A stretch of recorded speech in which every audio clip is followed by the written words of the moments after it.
আসসালামু আলাইকুম ভিউয়ার্স, দেশ এবং দেশের বাইরে থেকে যারা আমার এই ভিডিও দেখছেন তাদের সবাইকে আন্তরিক শুভেচ্ছা।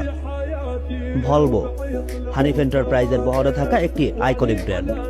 ভলভো B9R মাল্টি এক্সেল মডেলের এই বাসগুলো একমাত্র হানিফ এন্টারপ্রাইজের বহরে আছে। এই বাসগুলো সবশেষ হানিফ তাদের বহরে যুক্ত করেছিল 2017 কি 16 সালে। এরপর ভলভো বেশ কিছু আপডেট মডেল বের হয়েছে, কিন্তু হানিফ আর সেদিকে মনোযোগ দেয়নি। এর অন্যতম একটি বড় কারণ ছিল ভলভোর পার্টস অ্যাভেলেবিলিটি।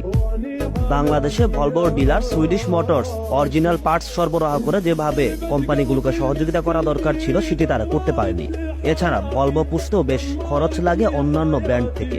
ফলে হানিফের পর বাংলাদেশ আর কোনো কোম্পানি ভলভো বাস নেওয়ার সাহস দেখায়নি। বর্তমানে হানিফের বহরে ডাম্প অবস্থায় পড়ে থাকা ভলভোর বেশ কয়েকটি গাড়ি ইতিমধ্যে সচল করেছে চাইনিজ ইঞ্জিন দিয়ে।